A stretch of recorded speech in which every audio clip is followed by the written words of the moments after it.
Hello everyone, my name is Emma, and I work as an editor at a big publishing company in the city.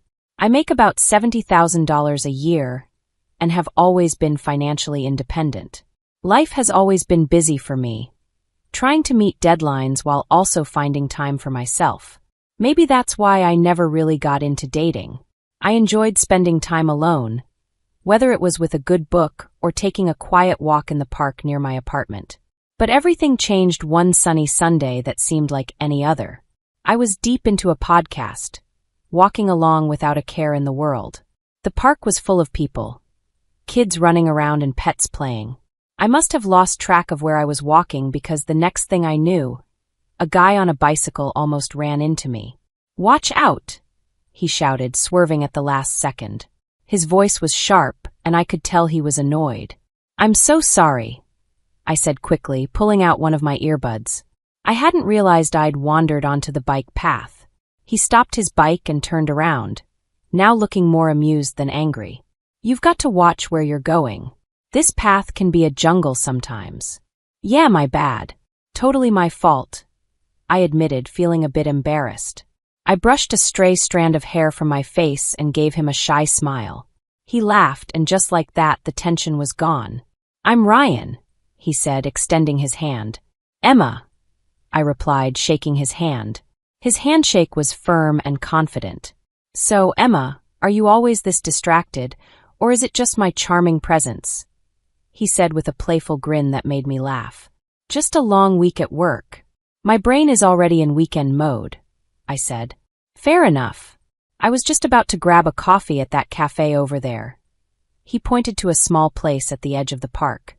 "Care to join me? You know, as a peace offering for almost running me over." I thought about it for a moment. He seemed nice, and honestly, I was curious. Sure, I could use a coffee. Why not? It might even make for a good story, I said as we walked to the cafe. Ryan was easy to talk to. He told me about his job at a car sales company, earning around $45,000 a year, and how he liked spending his weekends biking or hanging out with friends. He wasn't from the city and had moved here because he thought it offered more opportunities. "Big city dreams and all that," he said with a smirk. I shared a bit about my job too, explaining how I loved books and turned that passion into a career that paid $70,000 a year. "It's better than being stuck in a cubicle doing something you hate," I added. We reached the cafe and ordered our coffees. While we waited, I realized how comfortable I felt around him. It was strange because I'm usually a bit reserved around new people, but with Ryan, the conversation just flowed. After meeting Ryan, we started hanging out more. He was funny and easygoing, but it wasn't long before I started noticing little things that bothered me. At first, it was nothing major, just small comments here and there that made me raise an eyebrow. One Sunday, we went out for dinner, and somehow the topic of careers and family came up. We were just chatting about work and life. Nothing serious, or so I thought. "So, how's the book world treating you?" Ryan asked, taking a sip of his beer. "Busy as always. Deadlines don't stop for anyone," I replied, poking at my salad. "Yeah, I get that, but you wouldn't want to be stuck in that forever, right? I mean, eventually you'd want to settle down, maybe cut back on work hours," Ryan said casually. I paused, my fork midair. "Not really, Ryan. I love what I do. I don't see myself giving it up anytime soon, or ever really." Ryan shrugged. "Sure, but what about when we have kids? Wouldn't you want to be around more?" The question caught me off guard. "We?" I chuckled nervously. "That's jumping way ahead, don't you think?" He laughed it off. "Yeah, you're right. Just thinking out loud, I guess." I tried to shake off the discomfort, but it lingered. A few weeks later, Ryan invited me to have dinner with his parents. I figured it was a good sign. Things were getting serious and all. I was nervous but hopeful. That dinner, though, opened my eyes a bit more. His parents lived in a cozy, well-kept house in the suburbs. His mom, Mrs. Parker, was all smiles when we arrived. "Emma, so lovely to finally meet you. Ryan has told us so much about you," she gushed, pulling me into a hug. "Thank you for having me, Mrs. Parker. It's great to meet you too," I managed to reply with a smile. Dinner was going well until Mrs. Parker started talking about family and marriage. You know, Ryan was always the responsible one, she said, serving herself more potatoes. We've always told him how important it is to find a good girl who knows how to take care of a home. Ryan's dad nodded in agreement. Absolutely. It's about building a strong foundation. A man needs to provide and a woman, well, she takes care of the home. I glanced at Ryan, hoping he'd say something, but he just focused on his food. Mrs. Parker continued, That's how we raised our boys. Family first, right, Ryan? Right, Mom, Ryan finally said, looking up. His agreement felt like a punch to the gut. I tried to stay calm. It's interesting because I've always been very focused on my career. I love my job and believe in contributing equally. Mrs. Parker smiled, but it felt forced. Of course, dear, but you'll see. Priorities change when you have children. It's only natural for a woman to want to stay at home with her babies. The rest of the evening passed in a blur. We left shortly after dinner, and the drive home was tense. I broke the silence. Your mom has some strong opinions about family roles. Do you feel the same way? He hesitated, then said, I think there's some truth to it. It worked for my parents. Despite the uneasy dinner, our relationship continued. Somehow, the good times seemed to outweigh the bad, and I found myself agreeing to marry him. Looking back, love must have blinded me because those warning signs were still there, lurking in the back of my mind. The wedding planning began, and it was all a whirlwind. Ryan wanted something simple, and so did I. We decided on a modest ceremony with just close family and friends. But as the day approached, the real pressure started to build, not about the event, but about what our lives would be like afterward. After the ceremony, at the reception, Ryan's mom pulled me aside. Her smile was wide, but her eyes were serious. Emma, dear, I'm so happy for you both. Remember, a good wife supports her husband no matter what. Thank you, Mrs. Parker. I intend to be a supportive partner, I replied, trying to keep my voice steady. And remember, dear, when the babies start coming, it's best if you're at home. You can't trust strangers to raise your children, she added. Her words felt like a warning, and the finality in her tone made my stomach turn. Later, when Ryan and I were alone, I said, Your mom talked to me about kids and me not working. I watched his reaction closely. Yeah, she's just looking out for the future. She means well, Emma. You know how moms are. Ryan brushed it off, taking a sip of his champagne. But you know I'm not planning to quit my job, right? Even when we have kids. I said, needing him to understand. Ryan paused, his face serious. We'll see, Em. Things change. We'll do what's best for our family. After our wedding, Ryan suggested we move to a larger apartment closer to his work at the car sales company. The place was nice, bigger than our old one, but it was right next door to his parents' house. I had my doubts about why he chose this particular spot, but I agreed, hoping for the best.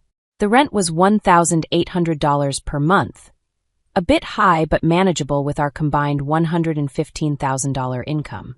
Once we settled in, the reality of our new life together began to show. Ryan started bringing up his idea of a traditional family more often, where he would be the breadwinner and I would handle the household and eventually the kids. One evening, we sat down with our finances spread across the dining table, a mess of bills and budgets under the dim light. I tried to show him how keeping both our jobs was better, especially with the economy being unstable. Our combined income allowed us to save about $10,000 a year after accounting for rent, bills, and living expenses. Look at these numbers, Ryan. With both incomes, we're not just getting by, we're actually saving. It doesn't make sense for me to quit my job, I said, pointing at the spreadsheet showing our $10,000 yearly savings. Ryan shook his head, pushing the papers away slightly. It's not just about the money, Em. It's about having a real family life. You know, like my parents had. I sighed, feeling frustrated. But it's not the past, Ryan. Things are different now. We both need to contribute. He didn't seem convinced, and the discussion ended with a heavy silence. The situation got more complicated with his mother, Mrs. Parker, living so close. She dropped by often unannounced, each visit with a new critique about how I was managing our home. One afternoon, I was sorting through some work emails when she came in without a greeting and started inspecting the house, wiping her finger along the bookshelf, looking for dust. "Emma, you really should focus more on keeping a cleaner house. A dusty home is not a healthy home," she said, her tone sharp. I clenched my teeth, trying to stay calm. "I cleaned yesterday, Mrs. Parker, and I work full-time. It's just a little dust."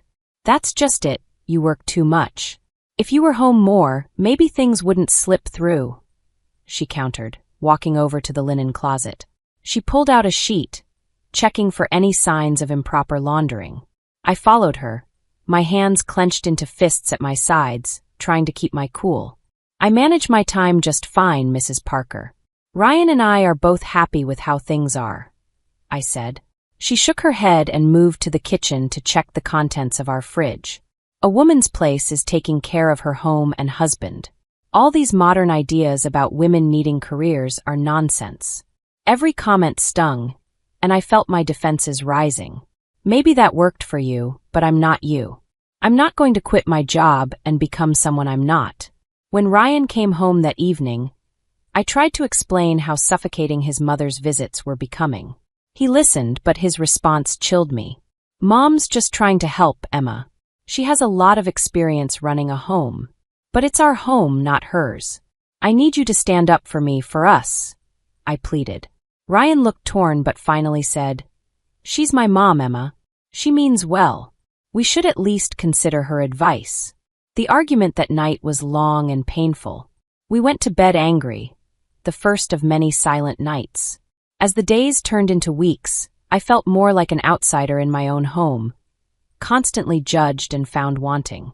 The pressure to conform to an outdated idea of a wife was relentless, and my resolve to maintain my independence was tested every day. As the months passed, Ryan's complaints about me not doing enough at home started to increase. He would come home from work, look around with a scowl, and comment on the dusty shelves or the dinner that was either too bland or overcooked because I had rushed it after a long day at the publishing house. His favorite phrase became, "If you can't manage both, maybe you shouldn't be working." One evening, after a particularly harsh critique of some slightly undercooked pasta, Ryan let it drop. "Emma, I'm serious. If you can't meet me halfway and take care of the house properly, maybe we should rethink this whole arrangement," he said, implying that divorce was on the table.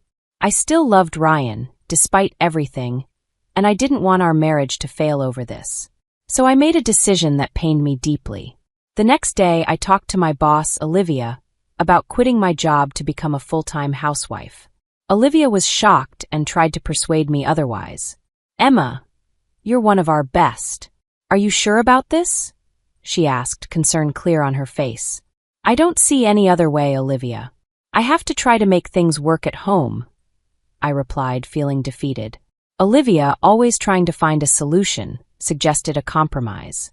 "What if you could work from home and manage your projects remotely? It's becoming more common now, and you wouldn't have to quit." The idea felt like a lifeline. I agreed to the arrangement but decided not to tell Ryan.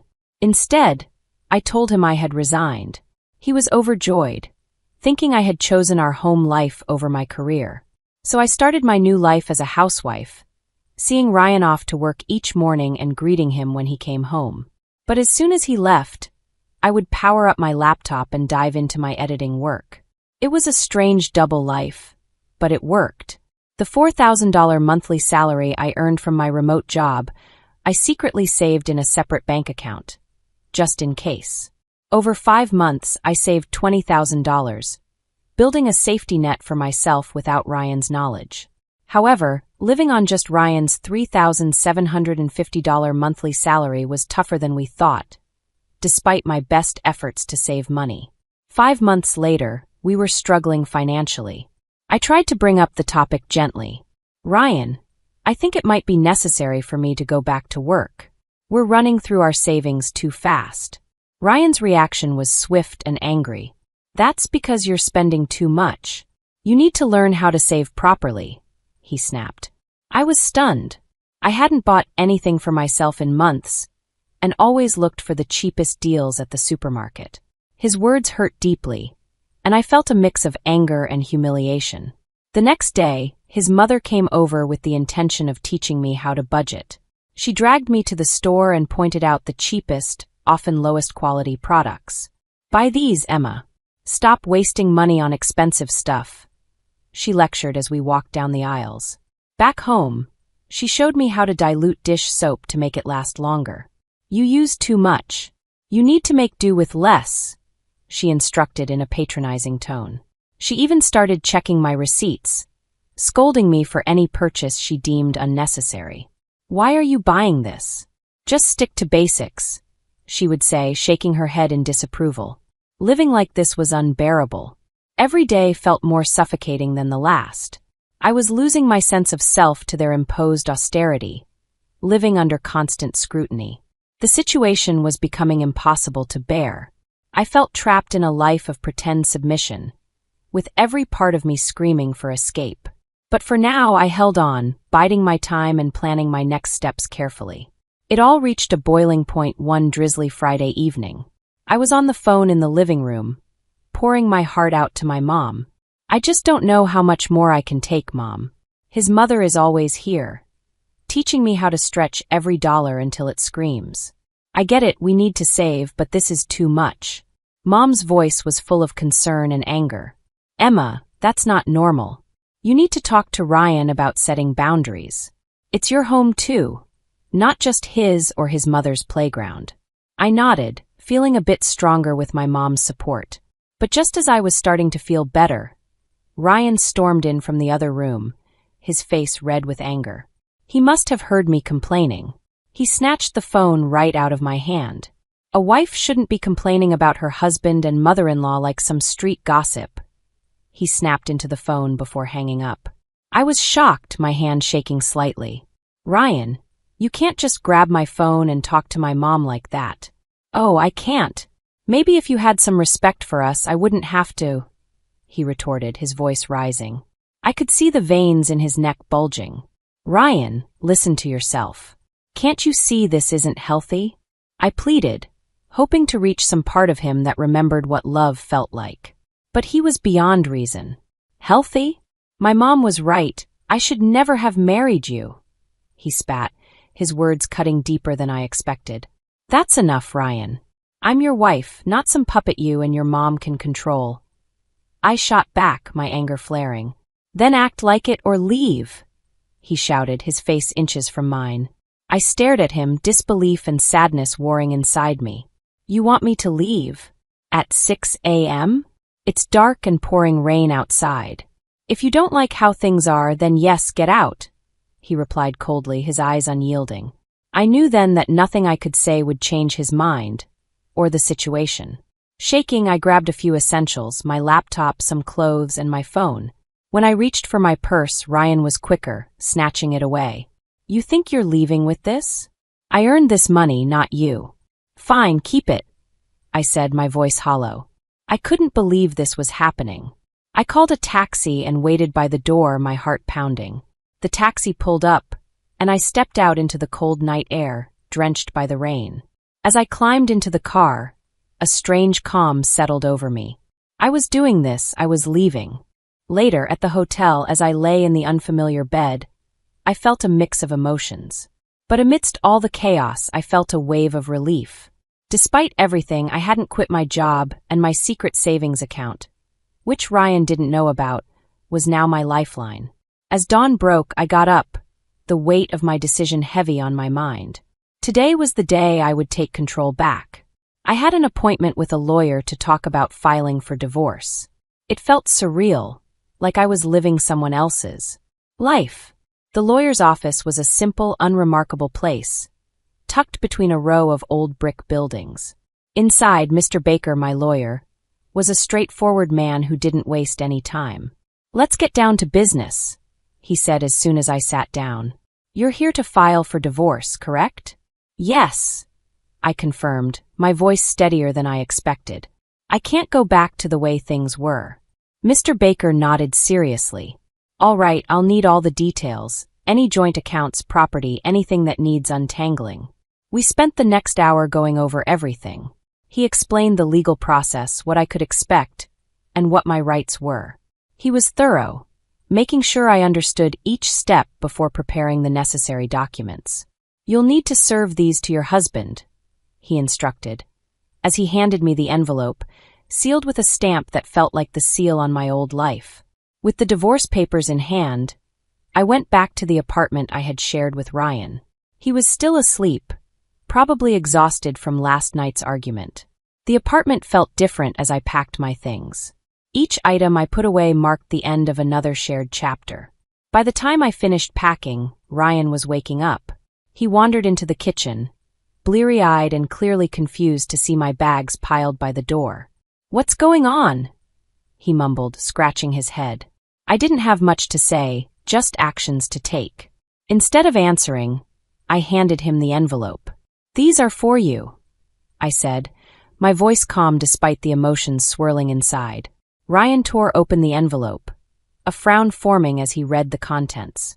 "Divorce." He laughed, disbelief in his tone. "You think you can just walk out, and everything will be all right?" He looked up from the papers, his eyes cold. "Come back when you're ready to apologize, and maybe I'll consider taking you back. But remember, you'll have to listen to my mother from now on." The absurdity of his words almost made me laugh, but I held it back. "I'm not coming back, Ryan. We're done." As I walked out of that apartment, the air felt different, crisper, almost hopeful. I went straight to the new place I had rented just days before. It was small, costing $1,200 a month, but it was mine, a space where I could start fresh. Every step I took felt heavy, but it also felt right. A few weeks after moving in, I was back at the office, fully diving into the whirlwind of publishing deadlines and meetings with authors. Being around my colleagues again and feeling the familiar rush of an approaching deadline reignited a spark in me that I thought I had lost. Days at the office blended into weeks, and before I knew it, I was back in my groove, managing manuscripts and deadlines with a new sense of purpose. The challenges I had faced in my personal life had given me a fresh perspective, and it felt really good to be back. The familiar world of texts and typos was more comforting than I had imagined. During this time, I reconnected with old friends, people who knew me long before Ryan. We met for drinks after work and shared meals on weekends. Slowly, I started to feel more like myself than I had in years. The laughter and light-hearted teasing grounded me, and in their company, I rediscovered parts of myself I had forgotten. A few months into this new phase, I received an unexpected call from Ryan. His voice was awkward and tinged with desperation. "Hey, I got laid off. Things are pretty rough," he started, stumbling over his words. "I was thinking maybe you could help me out financially and, maybe we could start over, rebuild. I mean, if you apologize to me and my mom and show some commitment." His request hung in the air, audacious and somewhat insulting, given our history. "Ryan, you really think I'd come back to support you and your parents after you kicked me out? You're out of a job now, and suddenly all your high and mighty principles are gone." There was a pause. "So that's a no?" he asked, sounding smaller and deflated. "Ryan, I'm doing really well, and honestly, I'm enjoying my freedom too much to give it up again. I hope you find your way, but it won't be with me." My words were firm, sealing the end of our relationship. After hanging up, I felt a surge of empowerment. Ryan's ridiculous call had reaffirmed something important for me. I was truly free now.